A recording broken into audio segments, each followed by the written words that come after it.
Hello everyone, welcome to exam plus academy. आज की इस क्लास में हम डिस्कस करेंगे हमारे अक्टूबर मंथ के बैंकिंग एंड फाइनेंशियल अवेयरनेस का पार्ट 2। आज हम इसका पार्ट 2 डिस्कस करेंगे। इसका पार्ट 1 ऑलरेडी आ चुका है और जल्दी इसका पार्ट 3 भी मैं आपके लिए लेके आऊंगी।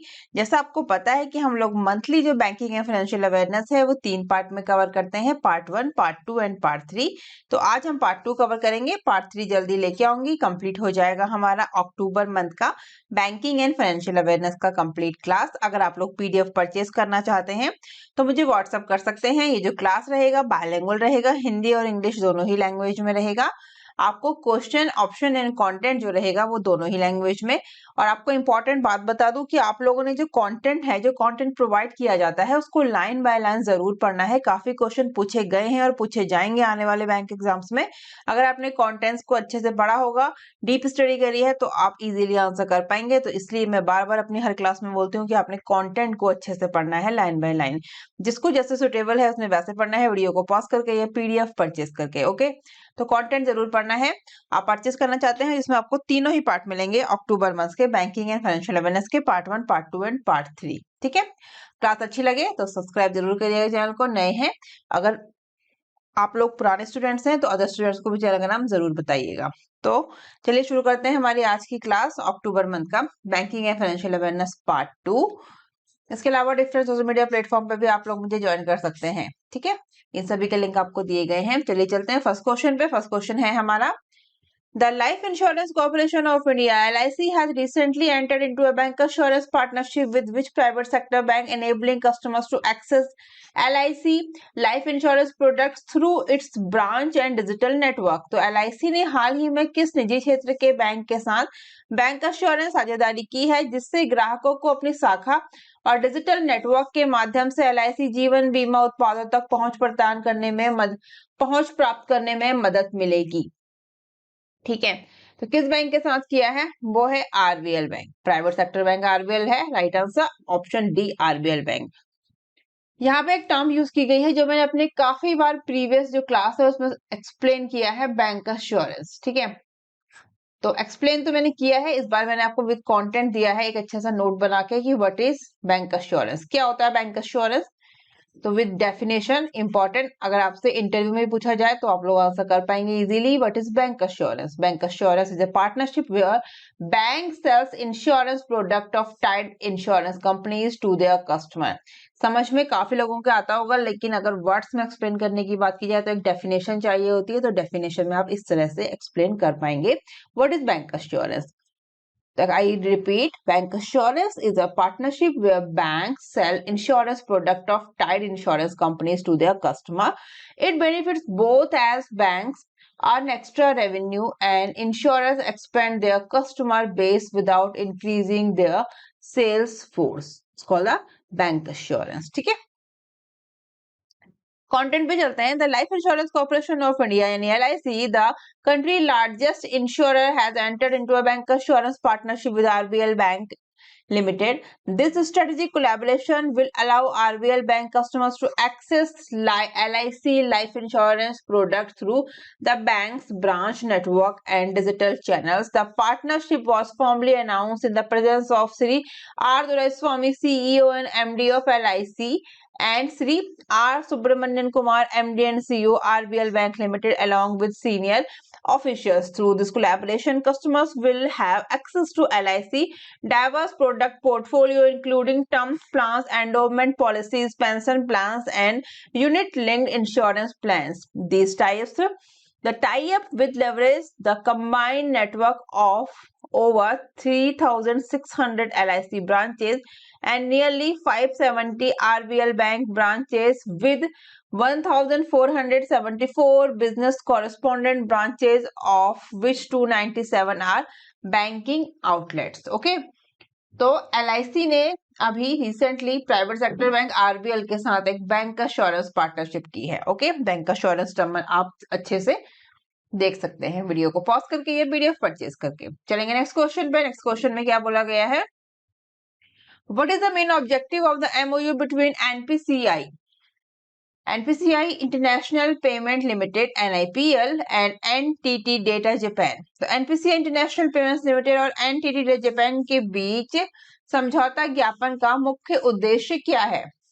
Right answer, to enable UPI payments for Indian tourist in Japan. ये इसका मुख्य उद्देश्य है, ये इसका मेन ऑब्जेक्टिव है। क्या है? To enable UPI unified payment interface payment for Indian tourist in Japan. NIPL, NPCI International Payment Limited signed an MOU with NTT Data Japan in Tokyo. The aim is to enable UPI acceptance for Indian tourists at NTT Data linked merchants across Japan. NTT Data operates CAFIS, Japan's largest card payment network, providing a strong backbone for UPI integration. This marks UPI's first formal entry into East Asia, expanding its global footprint beyond 9 countries. The move will boost digital payment, convenience, tourism and Indo-Japan fintech cooperation. तो बोला क्या गया है इसमें बोला गया है कि NIPL ने टोक्यो में NTT डेटा जापान के साथ एक समझौता ज्ञापन पर हस्ताक्षर किए हैं। इसका उद्देश्य जापान भर में NTT डेटा से जुड़े व्यापारियों के माध्यम से भारतीय पर्यटकों के लिए यूपीआई स्वीकृति को सक्षम बनाना है। NTT डेटा जापान के सबसे बड़े कार्ड भुगतान नेटवर्क CAFIS का संचालन करता है, जो यूपीआई एकीकरण के लिए एक मजबूत आधार प्रदान करता है। ये यूपीआई का पूर्वी एशिया में पहला औपचारिक प्रवेश है, जो 9 देशों से आगे अपने वैश्विक विस्तार करता है। इस कदम से डिजिटल भुगतान सुविधा, पर्यटन और भारत जापान वित्तीय प्रौद्योगिकी सहयोग को बढ़ावा मिलेगा। ठीक है, तो किसने किया है? एक MOU हुआ है between NIPL and NTT data Japan, जिसका एम है, जिसका ऑब्जेक्टिव है to enable UPI payments for Indian tourist in Japan. Next question, under RBI regulatory consolidations initiative, how many master directions are proposed to replace the existing circulars? तो RBI की नियामक समेकन पहल के तहत मौजूदा परिपत्रों को बदलने के लिए कितने मास्टर निर्देश प्रस्तावित हैं? ये क्वेश्चन में पूछा गया है। Right answer 238, option A is the right answer of this question. क्या बोला गया है इसमें? On 9th of October, the RBI announced that it will consolidate all its existing regulatory instructions into 238 master directions, replacing nearly 9,000 circulars. These master directions will cover 11 categories of regulated entities and about 30 functional areas, making compliance simpler and more transparent. The move aims to reduce the compliance burden on banks, NBFCs, and other financial institutions by providing a single structured framework instead of scattered circulars. Draft of the master directions and the list of circulars proposed for repeal have been published on the RBI website. बोला गया है कि 9 अक्टूबर को RBI ने ये घोषणा की कि वो अपने सभी मौजूदा नियामक निर्देशों को 238 मास्टर निर्देशों में समेकित करेगा, जो लगभग 9,000 परिपत्रों का स्थान लेंगे। ठीक है, ये जो मास्टर डायरेक्शंस है, विनिमय संस्थाओं को 11 श्रेणियों को लगभग 30 कार्यात्मक क्षेत्रों को कवर करेंगे, जिससे अनुपालन सरल और अधिक पारदर्शी हो जाएगा। Next question, What is India's GDP growth forecast for financial year 26 as retained by S&P Global Ratings? S&P Global Ratings के द्वारा वित्त वर्ष 2026 के लिए भारत की GDP वृद्धि का पूर्वानुमान क्या है? तो मैं आपको हर क्वेश्चन के साथ बताती हूँ, कोई भी GDP प्रेडिक्शंस होती है तो वो टाइम टू टाइम चेंज होती रहती है। तो ऐसा नहीं है कि ये आपने पढ़ लिया और अगले साल तक आप कंटिन्यू कर रहे हैं। कभी भी कोई भी रेटिंग एजेंसी अपना डेटा चेंज कर सकती है। तो आपने कभी भी एग्जाम देना जाना है तो आप करंट जीडीपी प्रेडिक्शंस देख के जरूर जाएंगे। ठीक है, क्योंकि ये कब चेंज हो जाए कोई नहीं जानता, तो टाइम टू टाइम चेंज होता रहता है, इसलिए इसका राइट आंसर हो जाएगा 6.5% this time. S&P Global Ratings has retained India's GDP growth forecast at 6.5% for financial 26, reflecting cautious optimism despite global economic pressures। तो S&P Global Ratings ने वित्त वर्ष 2026 के लिए भारत की जीडीपी वृद्धि दर का अनुमान 6.5% पर बरकरार रखा है, जो वैश्विक आर्थिक दबावों के बावजूद सतर्क आशावाद को दर्शाता है। Okay, next question, Which company has partnered with Paytm Money to launch India's first systematic active equity fund for retail investor? तो किस कंपनी ने खुदरा निवेशकों के लिए भारत का पहला systematic active equity fund launch करने के लिए पेटीएम मनी के साथ साझेदारी की है? Right answer Jio BlackRock, option B is the right answer of this question. Paytm Money has partnered with Zio BlackRock to launch India's first systematic active equity fund aimed at retail investor, marking a major innovation in the mutual fund industry. The Zio BlackRock Flexi Cap Fund is available exclusively on the Paytm Money app, with the new fund offer NFO open from September 23rd to October 7, 2025.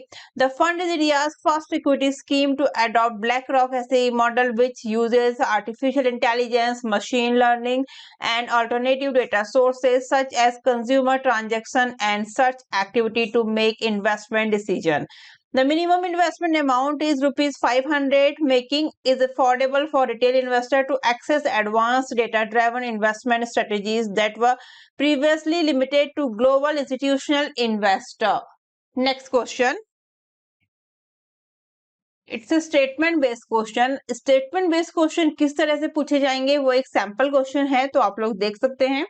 Consider the following statement regarding the recent initiative announced on 3rd of October 2025 about project information signboards along national highway. First point, the signboard will feature quick response codes to provide commuters with project details. Emergency helpline number will also be displayed on these boards. Next point, the initiative was announced by the National Highway Authority of India.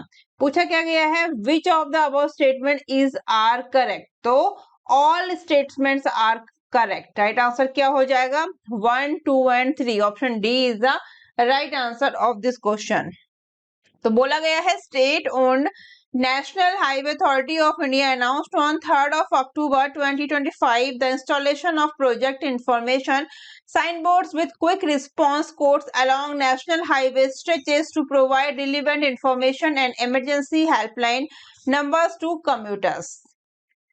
Next, the initiative is aimed at promoting digital transformation, transparency, and commuters' convenience under the government focus on smart infrastructure and technology-driven governance. Next, the vertical QR code signboards will display project-specific information, including the national highway number, highway changes, and contact numbers for highway patrol, toll manager, residence engineer, and emergency helpline 1033.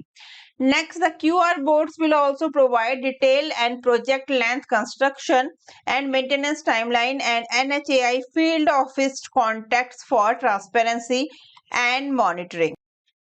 Next question. According to the 2025 World Trade Report, by how much could artificial intelligence AI increase cross-border trade in goods and service by 2040 with enabling policies? तो 2025 विश्व व्यापार report के अनुसार सक्षम नीतियों के साथ AI 2040 तक वस्तुओं और सेवाओं में सीमा पार व्यापार को कितना बढ़ा सकती है? Right answer 40%. Option C is the right answer of this question. The 2025 World Trade Report stated that with enabling policies, artificial intelligence could increase cross-border trade in goods and services by nearly 40% by 2040, highlighting AI transformative potential in global trade. The report emphasized that for AI-driven trade growth to be inclusive, nations must bridge and digital divide, invest in workforce upskilling and ensure an open and predictable trading environment. तो 2025 की व्यापार विश्व व्यापार report में कहा गया है कि सक्षम नीतियों के साथ AI 2040 तक वस्तुओं और सेवाओं के सीमा पार व्यापार को लगभग 40% तक बढ़ा सकती है, जो वैश्विक व्यापार में AI की परिवर्तनकारी क्षमता को उजागर करता है. रिपोर्ट में इस बात पर जोर दिया गया है कि AI संचालित व्यापार वृद्धि को समावेशी बनाने के लिए देशों को डिजिटल खाई को पाटना होगा, कार्यबल के कौशल विकास में निवेश करना होगा और एक खुला एवं पूर्वानुमानित व्यापारिक वातावरण सुनिश्चित करना होगा. Next question. Why did the RBI impose a penalty of rupees 31.8 lakh on Indian Overseas Bank? RBI ने इंडियन ओवरसीज बैंक पर 31.8 लाख रुपए का जुर्माना क्यों लगाया है? रीजन क्या है? For non-compliance with priority sector lending PSL directions, option B is the right answer of this question. क्या बोला गया है? RBI has imposed a penalty of rupees 31.8 lakh on Indian Overseas Bank for non-compliance and with directions related to priority sector lending PSL targets and classification. तो भारतीय reserve bank ने यानी RBI ने PSL लक्ष्य और वर्गीकरण से संबंधित निर्देशों का पालन न करने पर इंडियन ओवरसीज बैंक पर 31.8 लाख रुपए का जुर्माना लगाया है. The penalty was imposed after supervisory findings revealed lapses and so causes notice was issued to the bank. तो पर्यवेक्षण निष्कर्मों में खामियों को पता चलने के बाद ये जुर्माना लगाया गया और बैंक को कारण बताओ नोटिस जारी किया गया. Next question. As per the ADB latest forecast, which South Asian country is projected to grow faster than India in 2025? ADB के नवीनतम पूर्वानुमान के अनुसार 2025 में किस दक्षिण एशियाई देश की वृद्धि दर भारत से अधिक रहने का अनुमान है? Bhutan is the right answer, option D. ADB has projected India's GDP growth at 6.5% for financial year 26 and financial year 27, remaining unchanged from the July financial year 26 forecast, but slightly lower than the 6.7% estimates for financial year 27 made earlier. तो ADB ने वित्त वर्ष 2026 और 27 के लिए भारत की GDP वृद्धि दर 6.5% रहने का अनुमान लगाया है, जो जुलाई और फाइनेंशियल ईयर 2026 के पूर्वानुमान से अपरिवर्तित है यानी अनचेंज्ड है, लेकिन वित्त वर्ष 27 के लिए पहले लगाए गए 6.7 के अनुमान से इसमें थोड़ा कम है. For the south Asia region ADB forecasted 5.9% growth in 2025 with India among the fastest growing economies, second only to Bhutan. तो दक्षिण एशियाई क्षेत्र के लिए एडीबी ने 2025 में 5.9% की वृद्धि का अनुमान लगाया है, जिससे भारत का सबसे तेजी से बढ़ने वाली अर्थव्यवस्थाओं में से एक होगा, जो भूटान के बाद दूसरे स्थान पर होगा. Next question. The NDB, what is the full form? New Development Bank. NDB, backed by BRICS countries, plan to issue its first rupee-denominated bond in the domestic market by, right answer, March 2026. BRICS देशों द्वारा समर्थित new development bank मार्च 2026 तक घरेलू बाजार में अपना पहला रुपया मूल्यवान बॉन्ड जारी करने की योजना बना रहा है. The NDB backed by a BRICS country. कौन कौन सी BRICS country? Brazil, Russia, India, China, South Africa plans to issue its first rupee-denominated bond in the domestic market before March 2026. The bank is in advanced talks with the Reserve Bank of India to finalize its debut rupee issuance. NDB aims to raise $400 to $500 million through 3 to 5 years bonds in the first tranche. Previously, the NDB has raised funds in Chinese yuan and South African rand, showing its preference for local currency financing. Multilateral agencies such as World Bank, International Finance Corporation (IFC) have earlier issued rupee-denominated bonds, which received strong investor demand. Founded in 2015, the NDB has raised about 1/3 of its $11 billion bond issue in local currencies, mainly yuan and rand, and now plans to expand into other BRICS currencies. Next question. As per RBI Basel III regulations, PDI in AT1 capital eligible limit for foreign currencies rupees denominated bond overseas directions 2025 effective 1st of October 2025. PDIs issued overseas are eligible for inclusion in additional tier 1 AT1 capital up to what limit of risk weighted assets RWAs. बोला गया है कि RBI के Basel III capital regulations AT1 capital में PDI विदेशी मुद्रा या रुपया नामित बॉन्ड के लिए पात्र सीमा विदेश में निर्देश 2025 के अनुसार 1 अक्टूबर 2025 से प्रभावी विदेशों में जारी पीडीआई जोखिम भारित परिसंपत्तियों की सीमा की किस सीमा तक अतिरिक्त टियर 1 AT1 पूंजी में शामिल होने के लिए पात्र है? Right answer 1.5% of RWAs, risk weighted assets. RBI issued the Basel III Capital Regulations (PDI) in AT1 capital eligible limit for foreign currency rupee denominated bond overseas directions 2025 effective from 1st of October 2025. PDI issued overseas are now eligible for inclusion in additional Tier 1 AT1 capital up to 1.5% of risk-weighted assets based on the latest audited or limited review financial statements. क्या बोला गया है इसमें? RBI ने 1 अक्टूबर 2025 से प्रभावी basal third पूंजी विनियम AT1 पूंजी में पीडीआई विदेशी मुद्रा रुपया मूल्य वर्गित बॉन्डों के लिए पात्र सीमा निर्देश 2025 जारी किए हैं। विदेशों में जारी पीडीआई अब नवीनतम लेखा परीक्षित या सीमित समीक्षा वित्तीय विवरणों के आधार पर जोखिम भारित परिसंपत्तियों के लिए 1.5% तक अतिरिक्त टियर 1 पूंजी में शामिल होने के पात्र हैं। Next question. Which bank has Tata AIG General Insurance partnered with for bank assurance distribution in India? Tata AIG General Insurance ने भारत में बैंक अश्योरेंस वितरण के लिए किस बैंक के साथ साझेदारी की है? Right answer Equitas Small Finance Bank, option B is the right answer of this question. क्या बोला गया है? Tata AIG General Insurance partnered with Equitas Small Finance Bank for bank assurance distributions, expanding its reach through the bank's network.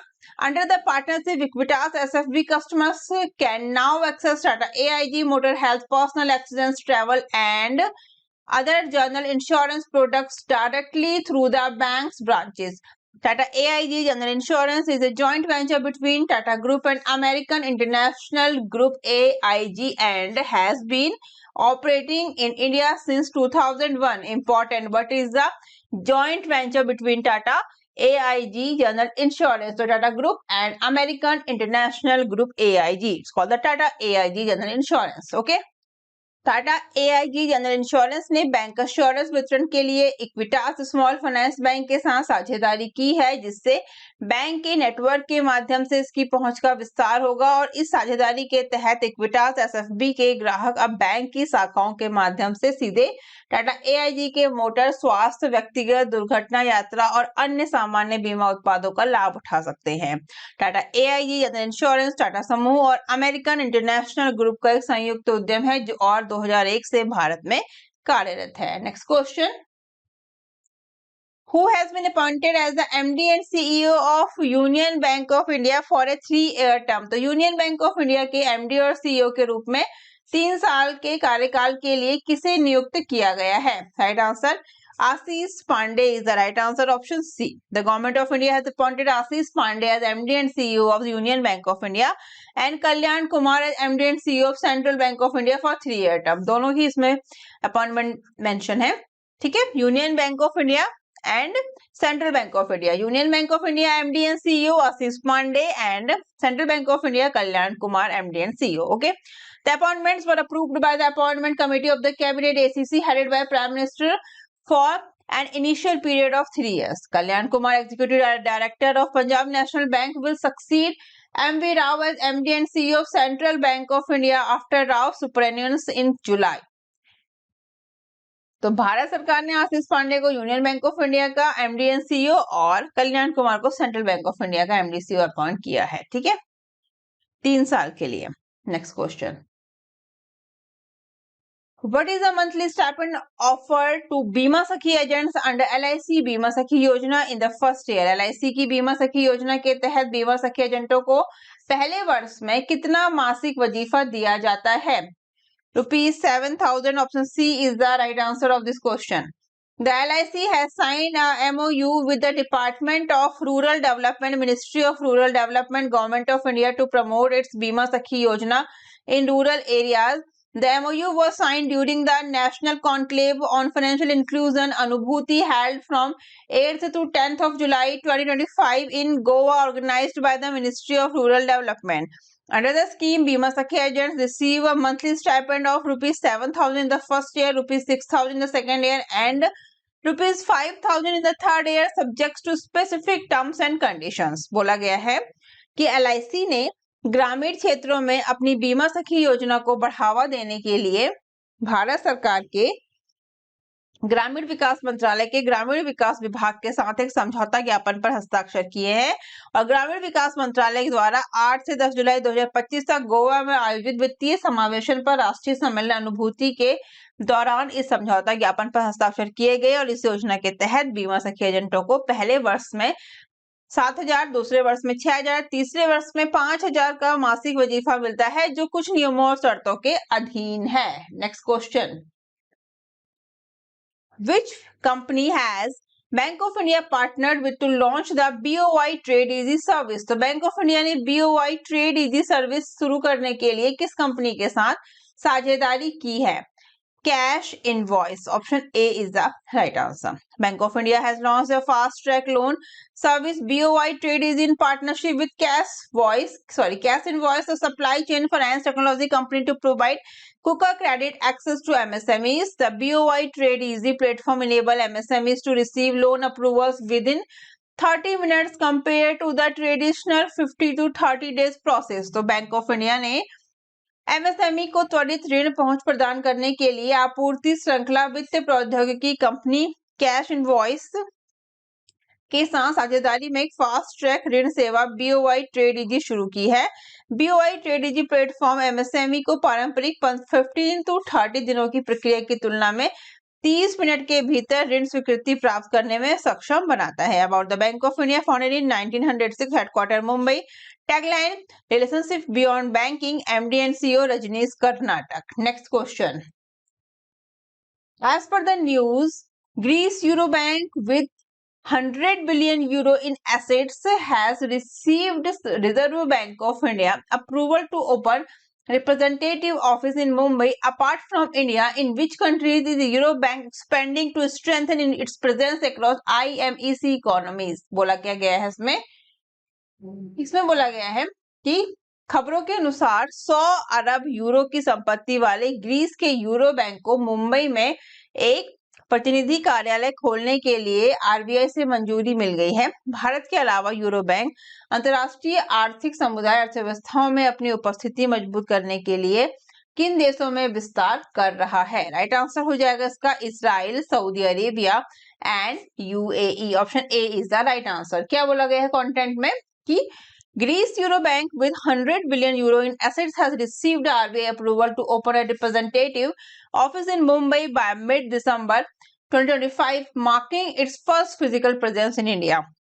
Euro Bank is also expanding its into Israel, Saudi Arabia and the UAE to strengthen its presence across IMEC economies. बोला गया है 100 अरब euro की संपत्ति वाले Greece के euro bank को दिसंबर 2025 के मध्य तक मुंबई में एक प्रतिनिधि कार्यालय खोलने के लिए आरबीआई से मंजूरी मिल गई है, जो भारत में इसकी पहली भौतिक उपस्थिति होगी।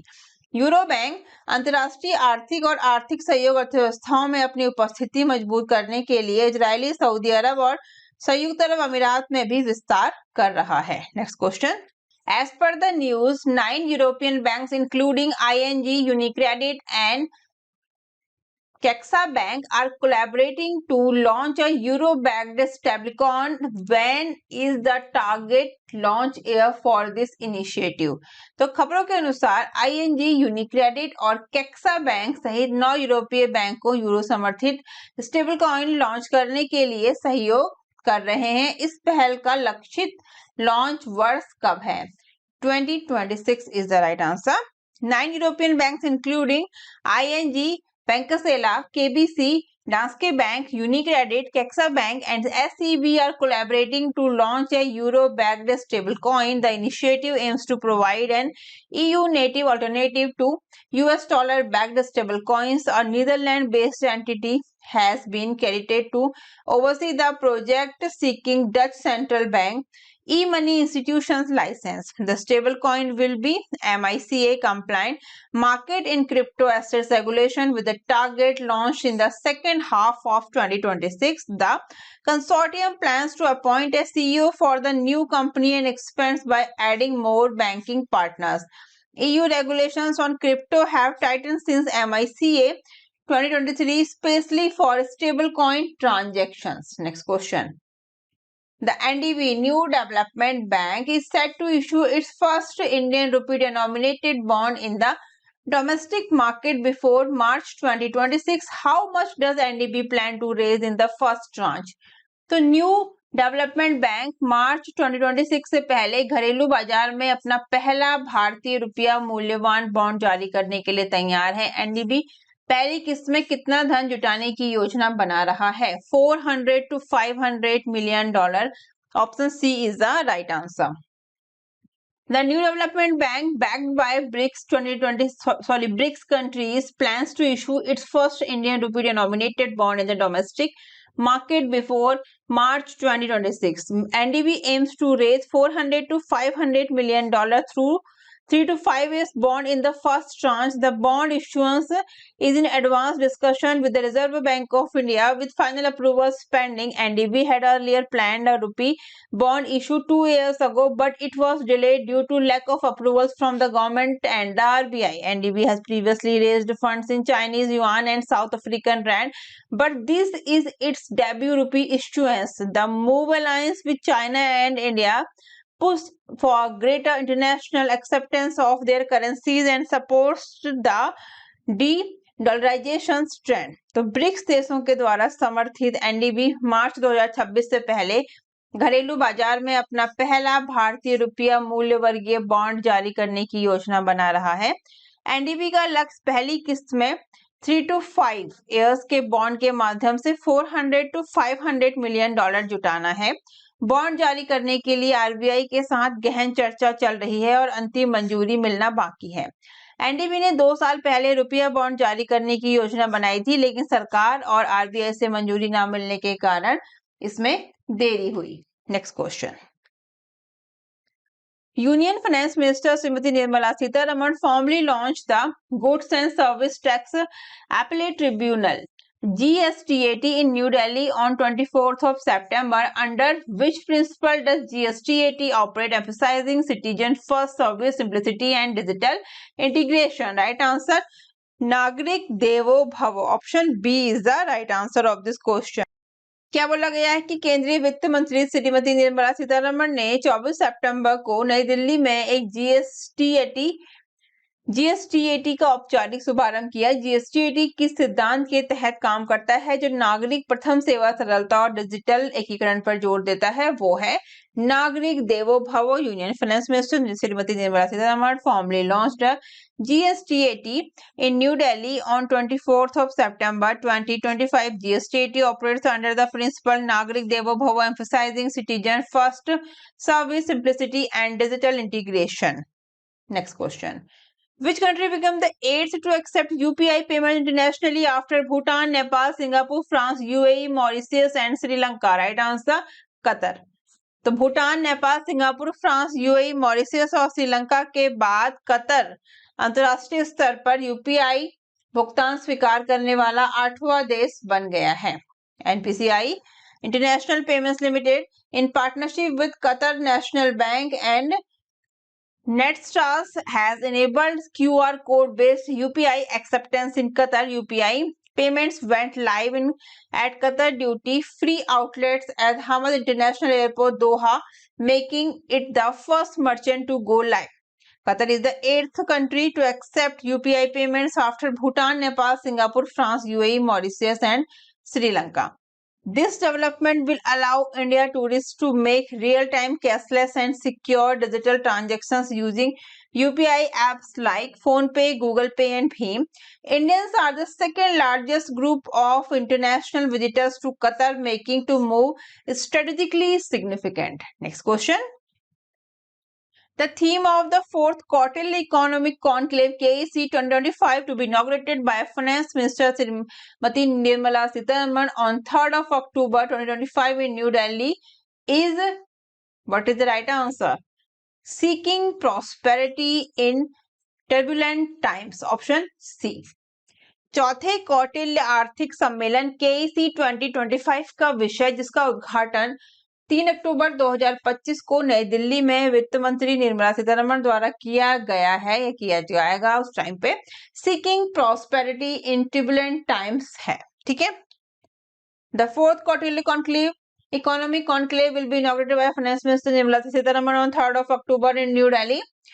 The conclave will concluded on the 5th of October with External Affairs Minister S. Jaishankar reflecting on India's foreign and economic policy. The event will be held from October 3rd to 5, 2025 at the Taj Palace, New Delhi. The theme of KEC 2025 is Seeking Prosperity in Turbulent Times, focusing on India's growth aspirations amid global uncertainty.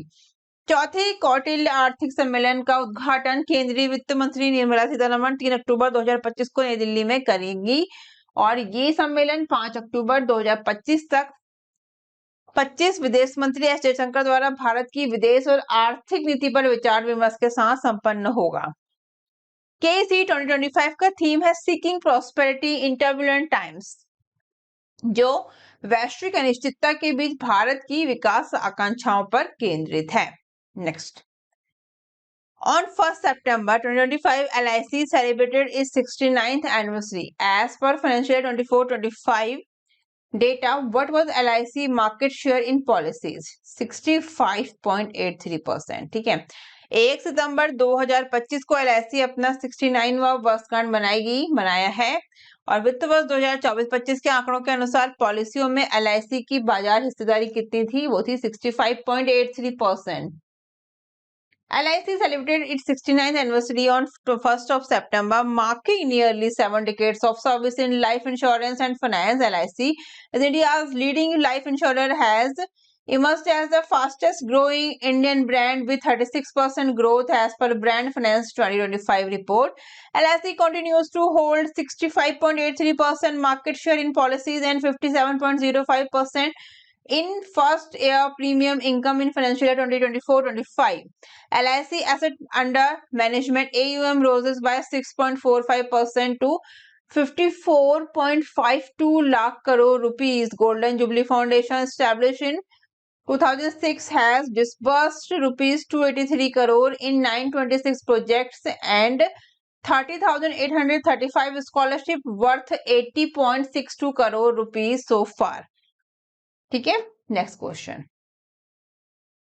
As per the Pension Fund Regulatory and Development Authority PFRDA draft proposal, NPS subscribers will be allowed to exit after how many years instead of waiting of until 60 years or retirement? तो PFRDA के मसौदे प्रस्ताव के अनुसार NPS ग्राहकों को 60 साल या रिटायरमेंट तक इंतजार करने के बजाय कितने साल बाद बाहर निकलने की अनुमति होगी? 15 years is the right answer.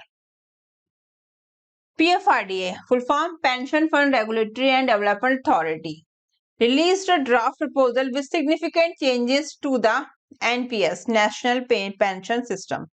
Exit from NPS will be allowed after 15 years instead of waiting until 60 years of retirement under the old rules. The mandatory annuity purchases requirements may be reduced from 40% to 20% of the corpus of the non-government NPS subscriber. Default of annuity or lump sum withdrawal will be allowed up to the age of 85 years. तो क्या बोला गया है इसमें? PFRDA ने NPS में महत्वपूर्ण बदलावों के साथ एक मसौदा प्रस्ताव जारी किया है। पुराने नियमों के तहत 60 वर्ष सेवानिवृत्ति तक प्रतीक्षा करने के बजाय अब 15 वर्ष बाद एनपीएस से बाहर निकलने की अनुमति होगी। गैर सरकारी एनपीएस ग्राहकों के लिए अनिवार्य एन्युटी खरीद की आवश्यकता को कुल राशि के 40% से घटाकर 20% किया जा सकता है।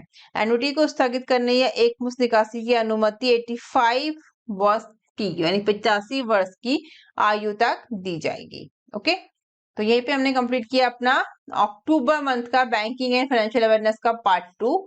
पार्ट 1 जो है वो हमारा हो चुका है, पार्ट 3 बस बचा है, उसको मैं जल्द ही लेके आऊंगी।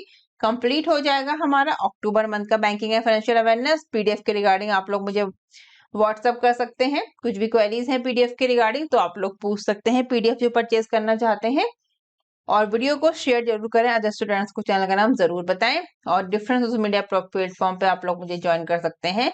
तो जल्दी मिलते हैं हमारी नेक्स्ट क्लास में, तब तक के लिए bye bye, take care, thank you, thanks for watching.